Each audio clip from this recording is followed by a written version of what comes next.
So my name is Angela. I graduated from Georgetown College in 2019 with a degree in biology of global health. And since then, I've been working as a clinical research coordinator at Weill Cornell Medicine, Division of Gastroenterology and Hepatology. So happy to go further into depth with what I do on a daily basis. But essentially, I work as a coordinator for research trials, phase 1 through 3, as well as investigator-initiated trials. So this involves a combination of observational trials as well as different therapies for disease states, including diabetes, obesity, C. difficile, among others, fatty liver.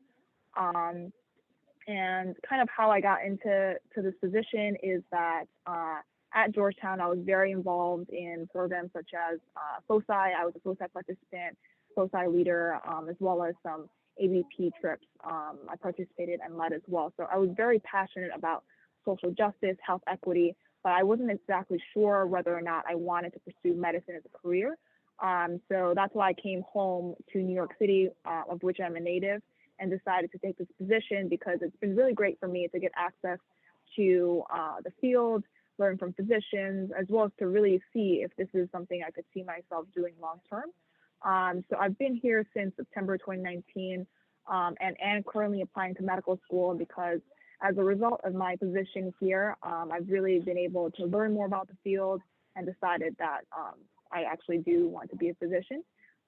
So happy to answer any questions you have about position or kind of what led me to this. Awesome.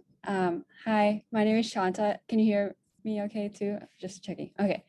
So I also actually graduated Georgetown College in the class of 2019, but I was a math major, so a little bit different. During undergrad, I think I wasn't like I did enjoy like my pre-medical classes, and I did enjoy my math courses, but I wanted to kind of combine the two, and so that kind of inspired my interest in like bioinformatics research, which is what I was doing primarily at NIH since like September 2019. And so I worked there for about 2 years. I was working in a basic science immunology lab where we were looking at the target genes that are important for notch signaling, which is very crucial for a lot of systems, but especially like in T-cell development. And so it was very cool to incorporate those two different interests. And I'm happy to talk more about that. And actually, I started a master's program back at Georgetown called Systems Medicine, which kind of combines my bioinformatics interests with more of a clinical perspective. And so if you also have questions about masters as well, I'd be happy to answer any questions. So yeah, that's all I have to say. Hi, everyone. My name is Armelle. So I graduated Georgetown last year during the pandemic. And I was also a biology of global health major in the college. And for my first gap year, I went back to New Jersey where I have some family, and I worked as a pediatric medical assistant for a year. And that was really nice to kind of get a more hands-on perspective on the medical field and really interact one-on-one with a doctor for a longer time period than the short shadowing I had done while in undergrad. And then after that, this year in August, I decided or before August I decided, but in August I matriculated into a grad program at Georgetown as well. And I am studying biology, or not biology, just global health. And I really wanted to have a strong background in that. It was either that or an MPH, which I would have done as a dual program with medical school. But since I was taking the second gap year, I decided to do the program beforehand. That way I didn't have to do 5 years afterwards. So it's just kind of my way of trying to incorporate medicine, but also making sure that I'm looking more of a population point of view to impact the most people possible. So if you guys have any questions on that, I can answer them. Perfect. Thank you, everybody. So Angela, if you could get us started on just sharing the day-to-day responsibilities of your gap year experience, that would be great. Sure. So as a clinical research coordinator, I kind of define my general roles into two categories, one which is recruiting patients and the second which is maintaining the clinical trials. So for recruitment, I essentially screen all the physicians here at the institution and my department, looking at their daily schedules, seeing if any of the patients fit into the inclusion criteria for the trials. And then approach patients to see if they're interested, whether it be in person or by phone. And we bring them in for screening visits, which are essentially patient visits where we go over their medical history before they actually decide to provide their informed consent and participate. So I think that's a huge bulk of what I do. And the second is maintaining the research trials. So basically handling the logistics of everything involved. So whether it be scheduling those screening visits, whether it be doing data entry, we have a lot of different regulatory documents and we have regulatory specialists here. So it's basically just ensuring that there's an open line of communication between the study sponsors, so like the pharmaceutical companies, ensuring that we have all the signed paperwork, everything in place in our like regulatory binder. So it's a combination of like direct patient interaction, seeing them during their patient visits, sometimes getting surveys, speaking with them about different trials that they may be candidates for, and also like on the back end, ensuring that everything is in place. So in case we have any sorts of regulatory visits, like from FDA or other oversight boards, we will be in compliance.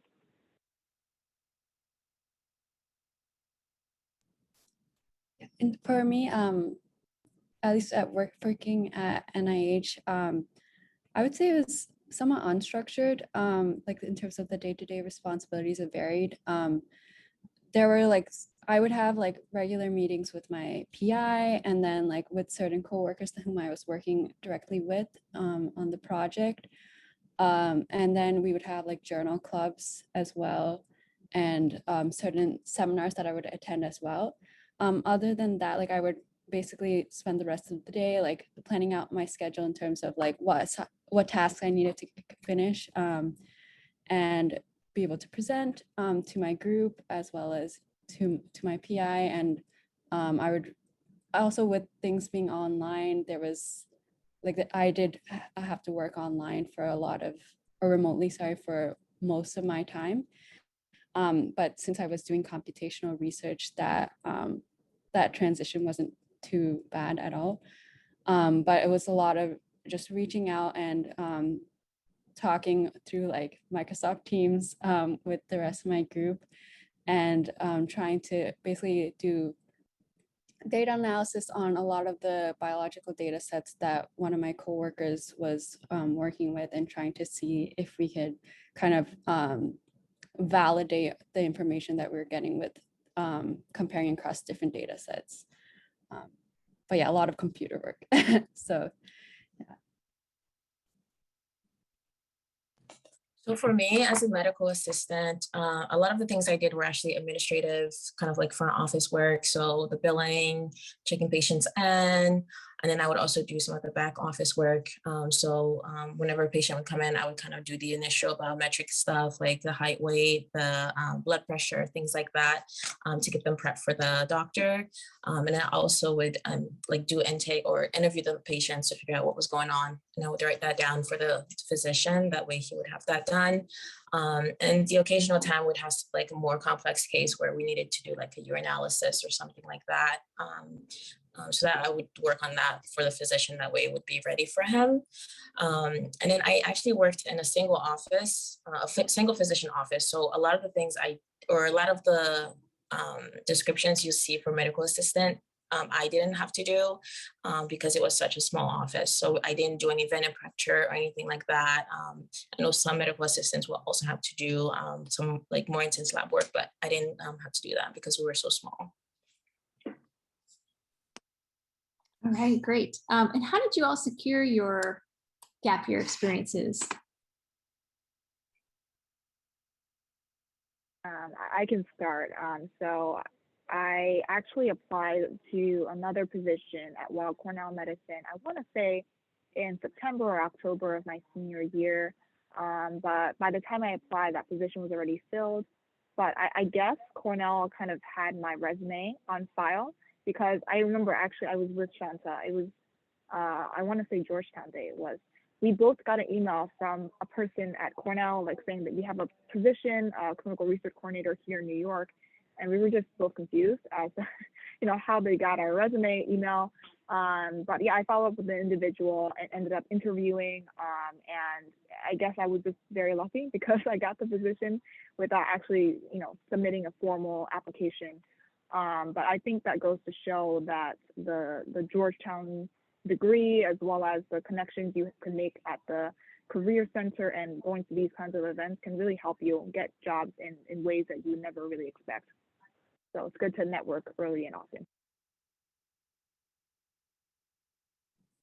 I would like to second what Angela said about like the importance of networking, as well as the weight that the Georgetown degree really has. Like for this position that I had with NIH, I did apply like through their general application. And sometimes you get like, like there's a lot of people who apply. So it is sometimes helpful to like email directly certain PIs and like say, hey, I'm interested in your research, like, take that step further. Especially like, like if you're, like, I think for me, I had some coding experience. So like some PIs happen to be looking for someone who has that. And so my PI was, and so she was like, oh, you seem like a good match. But I think it is super helpful to reach out and like not be afraid to, to just like be consistent about it. Yeah, so actually it took me quite a while to get my position. I applied to maybe like 50 to 60 jobs. I was also in New Jersey, and I think New Jersey is one of those states where you'd need to be certified to have to work as a medical assistant. I know DC is a bit more flexible with that, but certain states, like they're really, really strong about the certification. So it took me a while to really find somewhere that would take me. And the physician that I worked with actually, so I think one of the things when you're applying for jobs is to always follow up. Like if you don't hear back, always take that extra step to reach out, because that will distinguish you from the other applicants who are just kind of like looking for a quick job and applying everywhere all at once. So that's what happened with me. I applied to a couple jobs, and I always made sure I had a Excel sheet actually where I listed the date that I submitted my resume, and I knew that a week from there I need to reach back out to make sure that they like got my resume, or at least kind of ping them that way they know to take a look at it. So that's what I did. I called the office directly and said, hey, I applied. Did you guys get to take a look? And that prompted the office manager to actually like print it out and give it to the doctor directly. And then when I got in, even though I wasn't certified, again, kind of like with the Georgetown name, I think that gave me some sort of credibility as someone who would take the job seriously, even though I wasn't certified. And I had actually taken the germs class as well. So I was NREMT certified as an EMT. So some of the basic kind of like CPR skills that they might have been looking for were there, even though I wasn't certified as a medical assistant. Gosh, thank you all for sharing. Definitely different journeys. Armelle, sorry that it took you a while, but your perseverance paid off. So good job. And I want everybody to note too that what I was hearing, I don't remember the exact day that Georgetown Day is, but that's later in the spring, right? And so I get a lot of students sometimes panicking in the fall that they should start looking. And really what I hear from all three of you is the spring is generally when recruitment time starts. Your path is different than many of the students at Georgetown, so be patient with that. My last question, and then you all are welcome, all the students, to put in your questions in the chat, is how do you think these experiences will set you up for your application and for medical school? If you've already applied, how have they? Tell us about your application process and where you're at with that, and how these experiences will amplify your resume.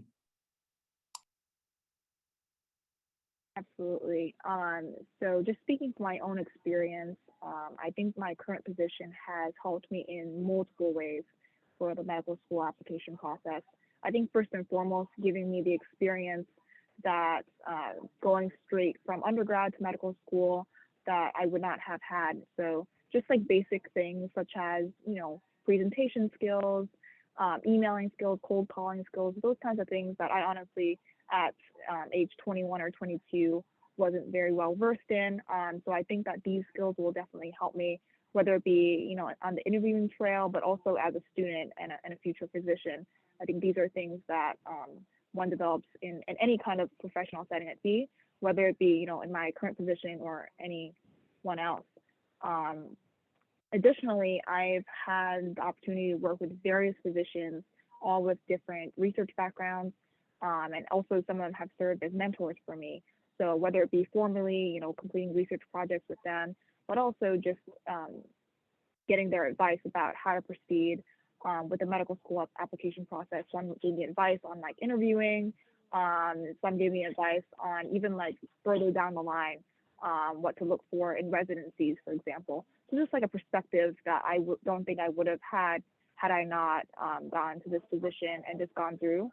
And I think also what I mentioned before, having clinical experience really does help, both in terms of the actual logistics of getting into medical school, but also for just, having the confidence within you that this is something that you want to pursue.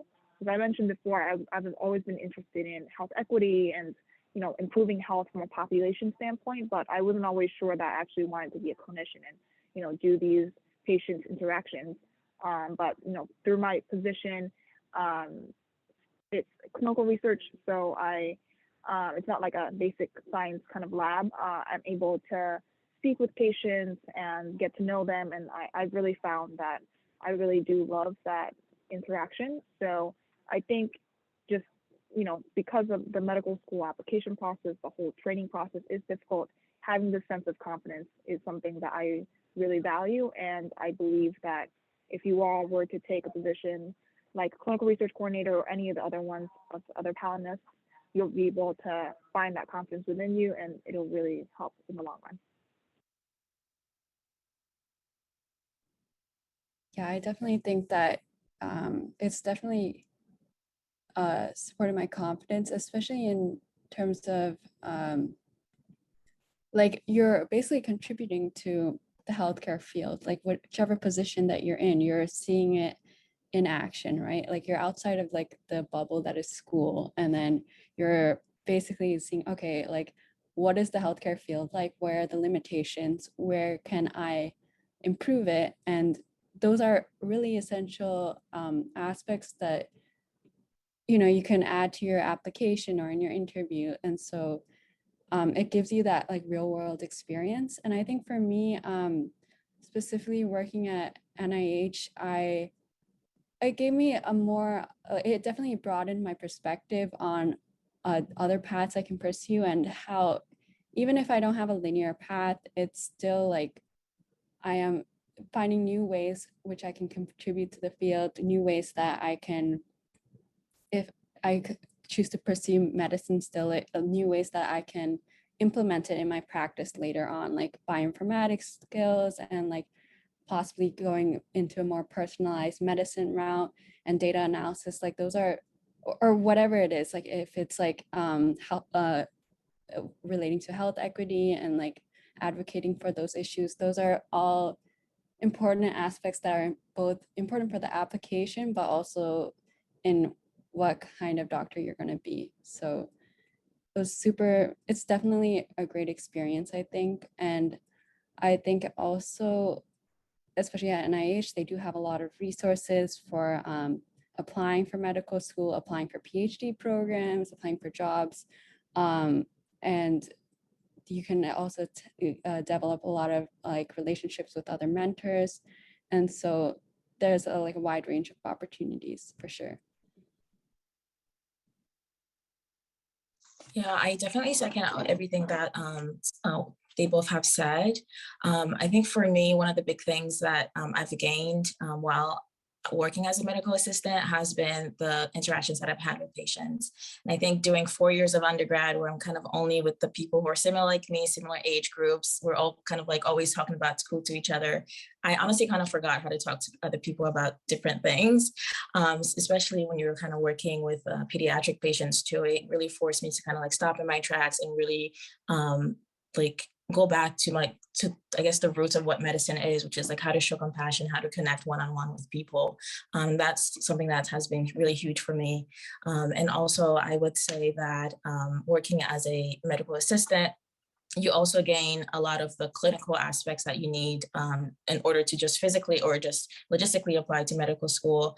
But also I've found myself reusing and going back to a lot of the things that I learned in undergrad, kind of reinforcing all those material that I was learning, learning about different diseases, and also a lot of the back office work that goes into medicine, which I don't think we see as pre-meds too much. So what is the insurance things looking like, the billing aspect?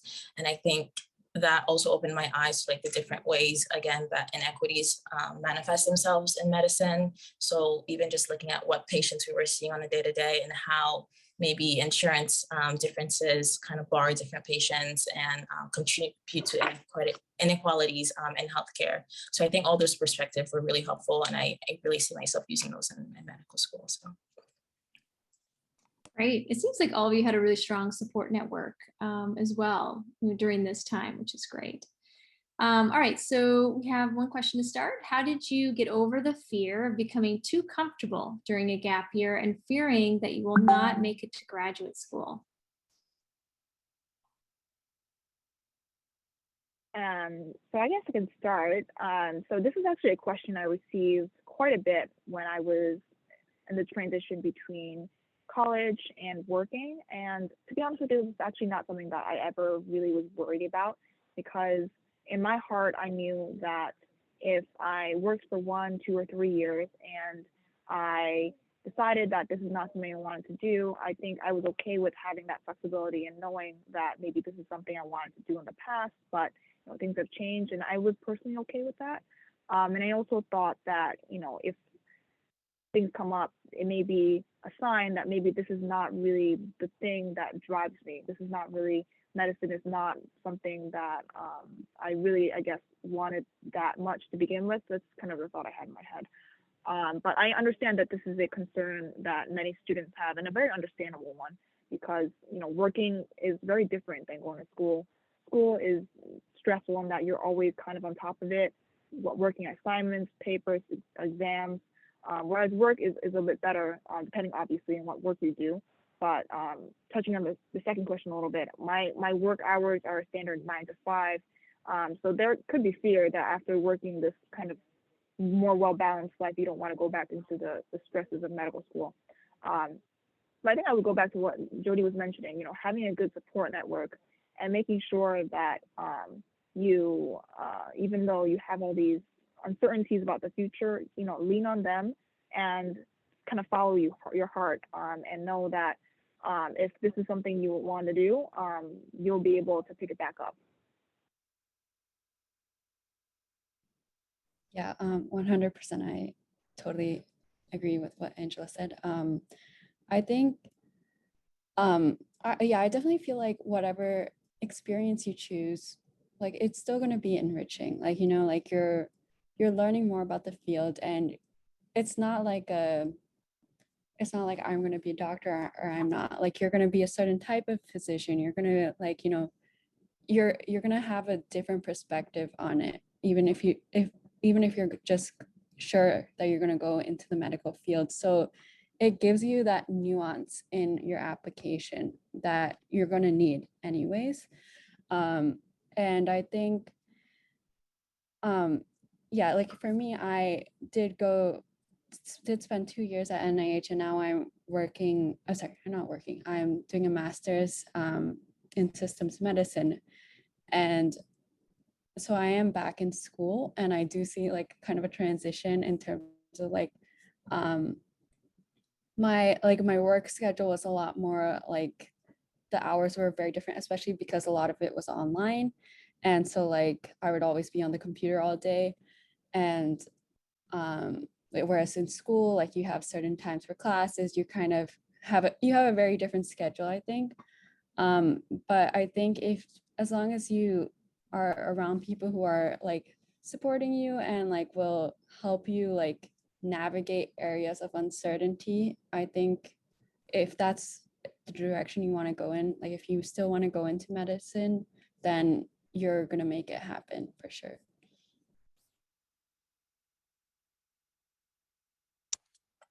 For me, when I first started on my pre-med journey, I hadn't thought about taking a gap year or anything. So when it came around, I guess like my senior fall, when I was really starting to consider it, I was definitely really scared because I thought that taking a gap year meant that I will never end up in medical school, but that's not the case at all. Especially when you're doing, when you're in a position where you're still kind of involved in like different aspects of the medical field, you're still very connected. And I was surprised to find out like I didn't really lose that motivation at all, like I had thought. So I think, especially if you're gonna take a gap year in like a medical area, I think you'll be surprised that you won't lose that motivation and that you'll actually be more empowered to apply. Like you'll feel more assertive and more confident in your application. I think that makes a lot of sense, Armelle. You know, the fact that you are all connected and you're with people who are either in that career or aspiring to be in that career makes a lot of sense that it keeps you on the track for your goal. When did you and when will you take the MCAT? And you all don't have to go in order at this point, so whatever works for you. I can go. So I'm actually applying this cycle and I took the MCAT very, very late. And I don't recommend doing this because there's a lot of anxiety and fear there. But I took it beginning of July this year, which is much, much later in the cycle. Actually, I submitted my primaries before I took the MCAT. So there are options, like if you feel like you're kind of behind, that you can still kind of do it. Especially when you first submit your primaries, like you don't get viewed later until about 3 weeks later anyway. So even if you take the MCAT a little bit later, like in July, it's the timing can work out for you as long as you're kind of like aware of that. So yeah, definitely. Oh, go ahead, Shanta. Sorry, I was gonna say I did take the MCAT actually. So I did actually apply previously and like to a few schools, and I didn't get in the past cycle, but I took the MCAT in August of I think 2020, and I'm planning on retaking the MCAT. Yeah, so I'm in the process of studying for that. Yeah, that's all I'll say. Yeah. Yeah, I just wanted to go back to what Armelle was saying, and how she took the MCAT a little bit later. I know like various people who've also taken the MCAT later, and it worked out fine for them. So I know that there's a lot of anxiety about the medical school timeline, and I think it is typically a little bit more advantageous, a little bit less stressful to take it early. But don't feel like you have to adhere by one timeline, and otherwise you have no chances of qualifying or getting in. Definitely do what's best for you. As for myself, I also had a lot of anxiety about the MCAT because I was working full time, but I had a little bit more time to study because of the COVID-19 pandemic, working from home. So that saved me time from commuting. So I took the MCAT this year in January. I had studied for about 4 months prior. So it is manageable working full time. It does require a little bit of dedication, and it's definitely not, it wasn't fun, I'm not gonna lie. But after it's done, I was able to submit my applications like in June. So I think that for someone like me who was kind of anxious about doing everything while working full time, it was better for me to take it a little bit earlier. That makes sense. And you're answering, thank you, Maeve's question here. Shanta or Armelle, do you have anything to add on how you're managing work responsibilities and application stuff at this point? I can so I think so I did say I did apply, but so like I think it was definitely difficult, especially like as your like the applications continue, like and you have to send in more and more essays. It's difficult to manage, but I think an important aspect is like communicating with your PI or whoever is your supervisor, because they want you to succeed, they want you to do well, and your work is important, but your future is also important, and they know that. So I definitely felt like having an honest communication with your higher ups is super important. Yeah, for me, a lot of it was actually pre-writing some of the essays. So even before, so I had finished my primaries pretty early, maybe like February or March, even before I submitted it to the committee. And then I kind of just went online and looked up at the schools. I had a school list, and I knew kind of like what their past secondary questions were. And I think there are websites where they give you like the 5 big ones that you need to write beforehand, and then from those you can like pull and like adjust for individual schools.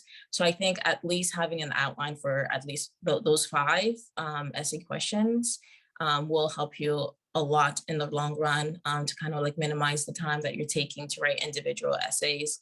So a lot of it is preparing ahead of time. Great tips. So another question about tips. What are some resources you use to help with applying to graduate or med school? Sure. I just want to piggyback off what Shanta and Armelle said.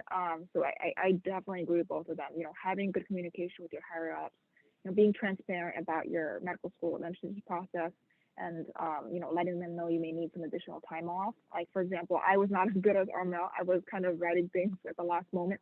So I was able to take a vacation in July to work on my applications, but also, you know, just I went to Hawaii. So I was just trying to take a break from work as well as work on school things. So I think definitely if I could go back in time, I would be more like Armelle and pre-write things more. But I think that because I had support from my work, they were understanding. And as for resources I used, I very heavily relied on the resources provided by Lucy Turner and Dr. Connell at the pre-med office. They're really good about having all these webinars about aspects of the medical school admissions process, whether it be interviewing, writing the primary, secondaries, everything. Pretty much they are super helpful. And I think that was my first resource when it came to everything related to the process. And secondarily, I would use YouTube videos such as, I'm not sure if you guys have heard of him, Dr. Gray, I think he is, that's the name. He's very good when it comes to writing narratives. So when I was figuring out how to write my working experiences, I would look to his videos just to see what others had done and kind of make sure that my application was a little bit more engaging. And I think third, you know, take this with a grain of salt because it's an open forum, so you can't exactly rely on every information you receive. But I do think that like forums like Reddit or SDN are useful because you get to see in past years how the process has gone for some. So you can see, for example, whether or not the application interviews are the formats of the interviews. You can see kind of the timelines. So it gives you like a better sense of what's going on and relieves some anxiety. But I wouldn't rely on those sources as your primary. I would definitely like reach out to the pre-med office first.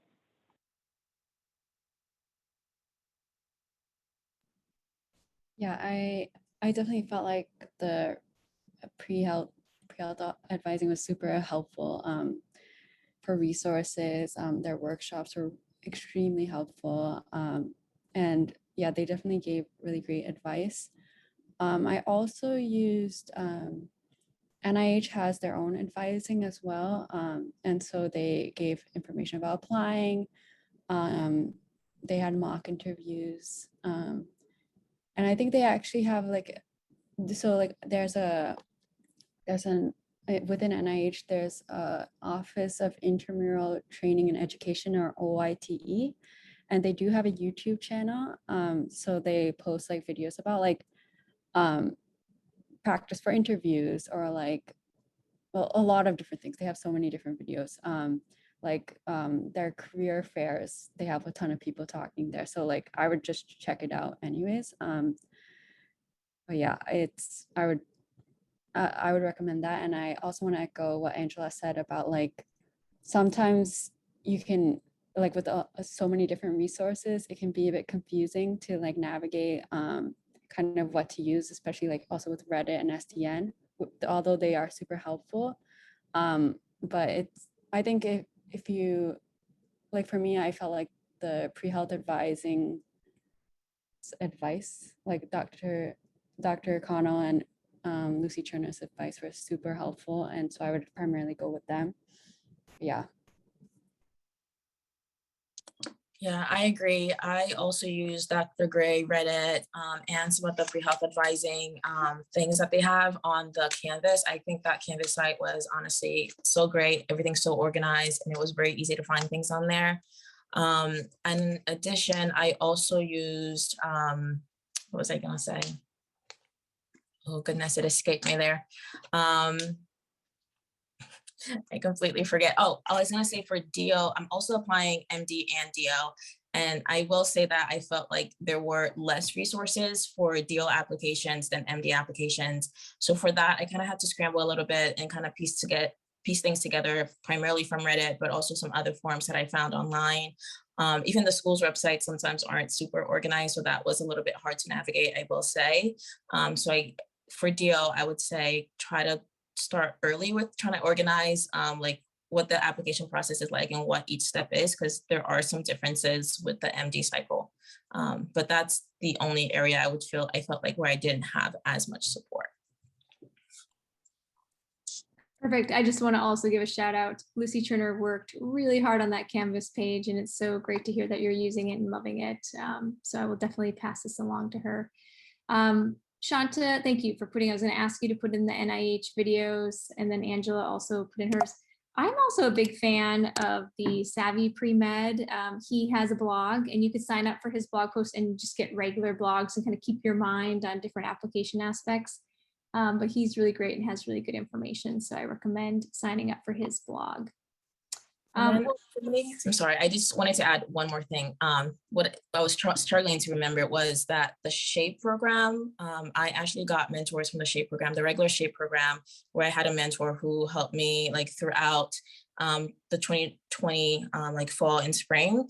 But then this summer as well, they did launch the another SHAPE mentoring that ran through the summer for the application cycle itself, and that was invaluable to me. I had a tutor that I worked, or a mentor that I worked with, and each week we kind of focused on one of those essay topics that I talked about. So 5 weeks, each week is an essay topic, and that really helped me kind of like refine all of my essays, and that was really great. Perfect. If you could put the link to that program in the chat, that'd be great too, Armelle. So my last question, oh, there is a question though. So let me make sure I get a student's question. Would you say it's better to take the MCAT right after finishing your related coursework, or to wait another year to study on your own, but risk forgetting the material from those courses? I'm not sure whether it's better to extend the process or get it over with. Thank you. Good question. That's an excellent question. And I think that it really depends on yourself. So I think it's a little bit different for everyone. But for my experience, I thought that even though I took the MCAT almost, I want to say, so 2021, 2019, so yeah, almost two years after I finished my undergraduate work, I still think that I was okay, taking the MCAT, because in my opinion, the MCAT is all about not just the knowledge, but application of knowledge. So through reviewing the material, honestly, I probably didn't know that much material taking the MCAT either, because I, practiced through UWorld practice questions, the questions provided by the AAMC. So I do think that like the amount of knowledge that you have to study is quite a lot, but when you actually take the test, it's not like you're just going to solely rely on that knowledge and information. You have to learn how to critically think.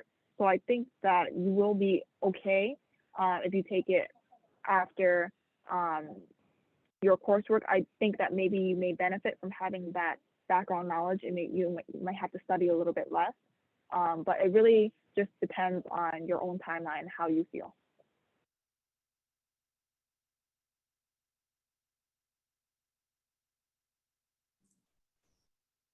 Yeah, I think, yeah, I agree. Like, I think it depends on, like, for you personally, what is the best.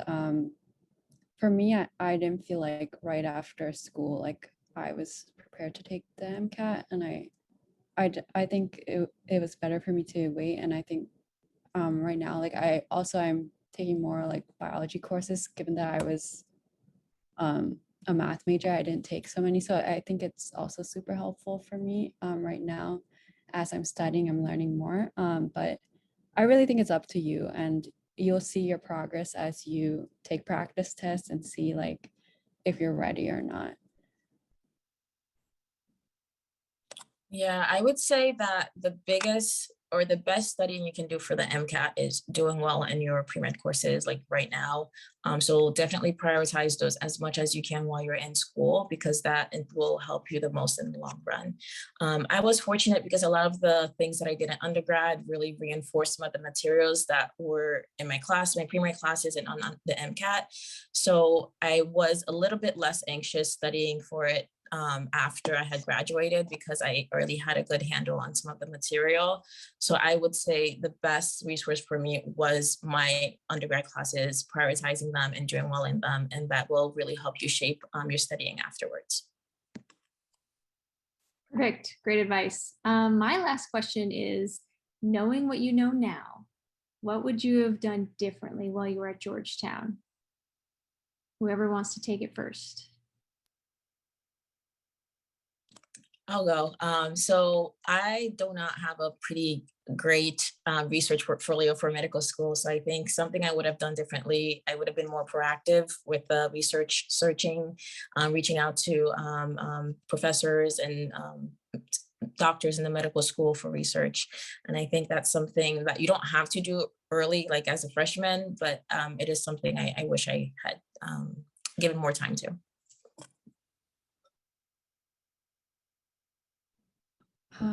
Yeah, that's a great question. I think, yeah, I definitely think like being proactive early on in terms of like figuring out how to use your time effectively at Georgetown, because Georgetown has a lot of resources. Like, if you want to volunteer, if you want to get clinical experience or research experience, there's so much here, especially since we're also in DC.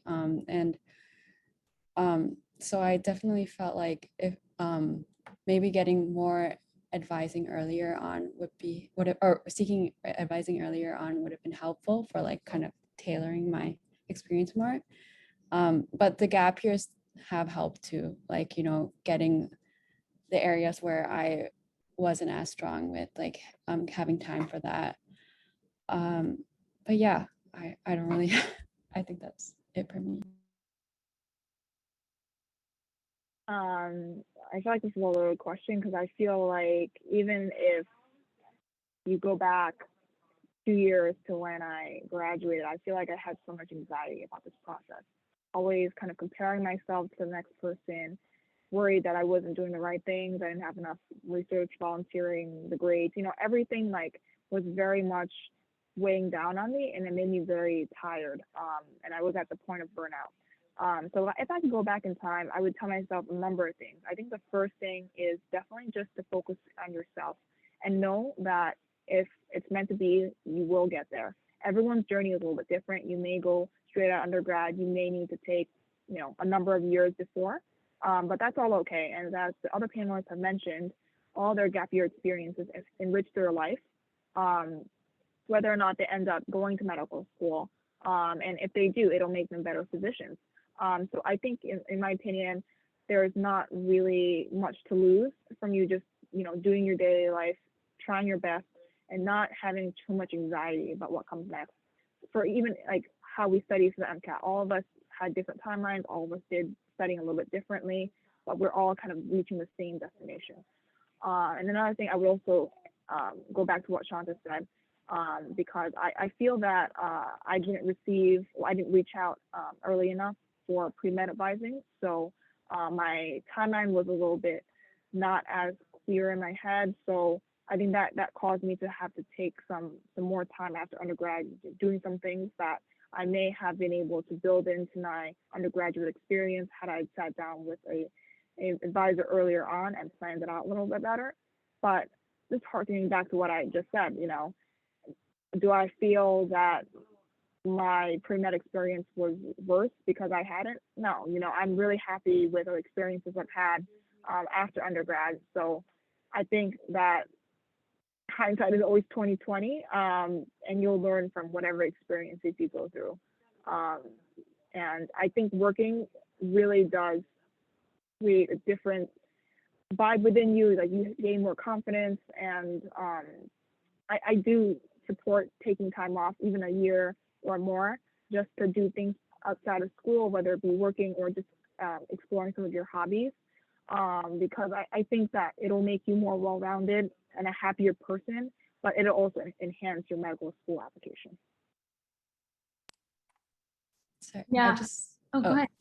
I just wanted to reiterate what Angela said, because also when she mentioned taking care of yourself, that is super important. I feel like, especially we're all pre-meds, we we want to get the best and everything, which is so important. But I think it's a marathon, and we have to be in a healthy state to actually do well and be happy and be good physicians for our patients. So that's a really important thing. And yeah, everyone's timeline is going to be different. And I think that's also an aspect of applications that a lot of admissions committees want. They want people with different experiences, different views. So it's not a bad thing at all.